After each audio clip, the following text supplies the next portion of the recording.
알러지가 심한 분들이 있죠. 뭐 비염도 있고 알러지 피부로 올라오는 반응들도 전신 반응이 일어나는 분들도 있고 눈이 가려가지고 막 눈이 충혈되는 분들도 있고 그러거든요. 그래서 이제 알러지 테스트들을 많이 해보시잖아요. 병원에 가셔서. 그러면 알러지 요인들이 나오는 경우도 있고 또 너무나 많아서 어떻게 대책이 없는 분도 있고 특정 음식물에만 알러지가 있는데 그것과 상관없이 알러지 반응이 일어나는 경우들도 있고 이전에는 잘 접촉도 하고 잘 먹기도 했는데 어느 날부턴가 특정한 것들에 의해서 알러지 반응이 일어나는 경우들도 있고 하거든요. 알러지 반응이라는 건 필요한 거긴 합니다. 우리 몸이 진화 과정을 통해서 외부에서 들어온 안 좋은 거에 대해서 면역 반응을 일으켜서 그것을 차단하기 위해서 발전시킨 건데 현대는 너무나 많은 것들에 노출이 된다는 문제도 있고요. 그리고 상대적으로 우리의 면역 시스템이 그것을 효과적으로 다 처리 못하는 경우도 많은 것 같습니다. 그래서 봄에 꽃가루라든가 홀씨처럼 뭔가 뚜렷한 알러지가 있다 하면은 그걸로부터 일단 피하는 게 좋겠죠? 접촉을 피할 수 있게 마스크를 한다던가 아니면 이제 외출하고 나서 잘 씻고 코라든가 이런 양치, 코 청소 이런 것들을 통해서 점막에 붙어있는 물질들을 좀 제거해주는 그런 것들이 1차적인 것이 될 거고요. 그 다음으로 해봐야 될 것은 알러지가 주로 일어나는 부분들이 점막이라는 특징이 있다는 겁니다. 우리가 눈도 좀 촉촉하게 젖어 있고 그 다음에 코,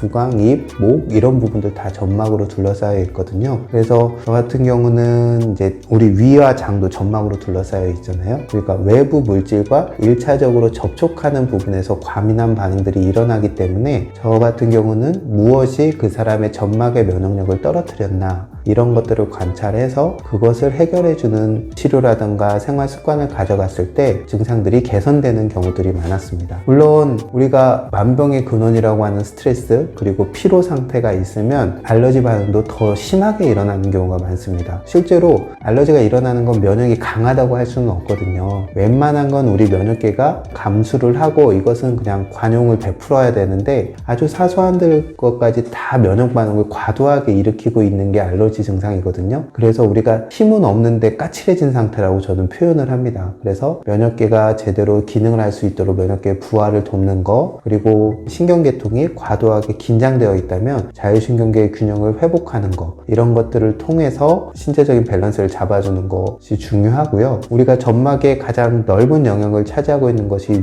위장이잖아요. 그래서 저 같은 경우는 장관 면역을 회복시켜주는 것을 알러지 환자들에게 기본적으로 하는 편입니다. 당연히 음식에 있어서도 뭐 발효식품들, 전통적인 발효식품들도 많이 먹고 그 다음에 화학비료에 비료할 수 있는 화학비료나 농약에 비료할 수 있는 가공식품들 줄이고 이런 것들을 통해서 뱃속 농사, 장의 농사를 잘 지어주시면 장기적으로 봤을 때 너무 과도한 알러지 반응들을 좀 잠재울 수 있으실 겁니다. 봄이 되면 환절기가 되면은 우리가 계절 변화에 적응하기 위해서 에너지를 많이 소모하게 되거든요. 그러니까 평소보다는 그 세팅 포인트를 바꿀 때 소모를 하게 되고 또 겨울 동안 만들어졌던 노폐물들도 처리를 해야 되고 이런 과정들이 다 에너지를 소모하는 일인데 음식조차도 우리가 잘 먹겠다고 해서 소화되기 힘든 음식들 뭐 기름진 음식을 먹는다던가 육류를 섭취하다던가 그 다음에 늦게 먹는다던가 이런 식의 섭취를 하게 되면 소화를 시키는데 에너지를 충분히 쓸 수 없기 때문에 오히려 탈이 나게 되고 그로 인해서 문제가 많이 발생할 수 있거든요.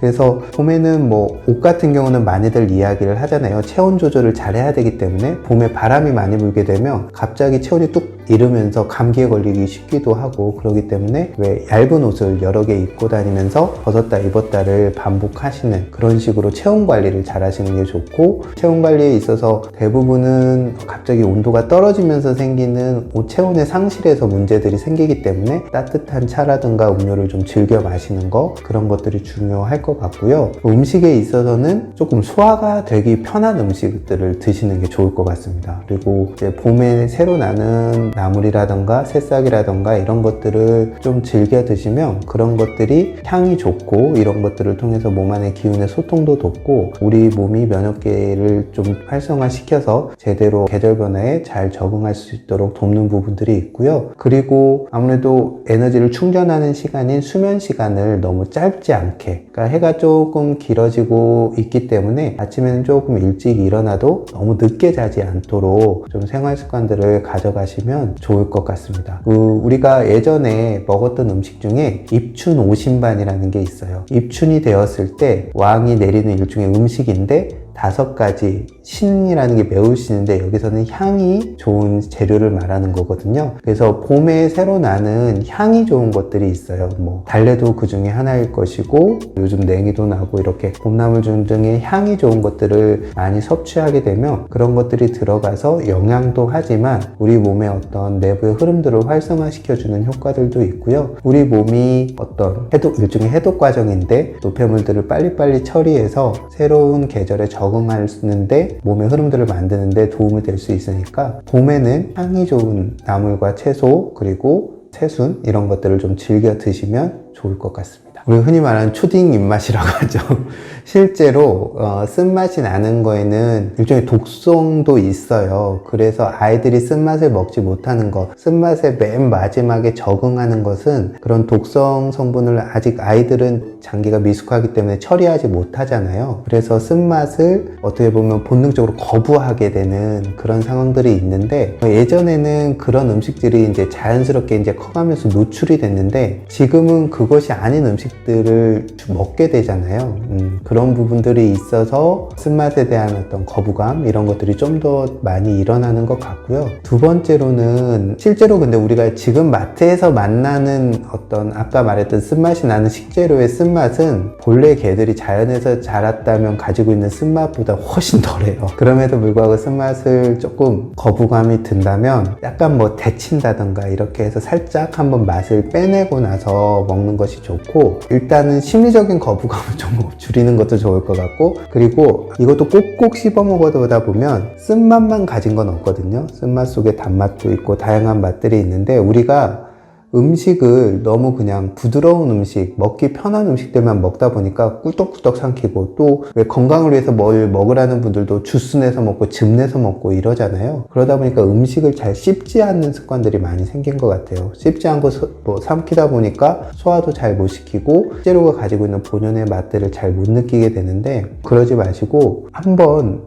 입맛은 저는 길들이는 거라고 생각을 하거든요. 아이들도 어떤 음식에 노출되느냐에 따라서 그 아이들의 식성이 변하거든요. 어려서부터 자꾸 가공된 음식들, 단맛에만 적응된 애들은 어른이 돼서도 그런 맛만 취하게 되고 그것 때문에 건강상의 문제가 되기 때문에 적은 양 그리고 조금 약한 맛으로 한번 식재료 자체의 맛을 느끼면서 한번 적응해 보는 거, 새로운 도전 목표로 올해는 내가 좀 쓴맛 나는 것들을 좀 먹어보겠다, 쓴맛 속에 단맛을 한번 먹어보겠다, 이런 계획을 한번 세우셔도 전 좋을 것 같습니다.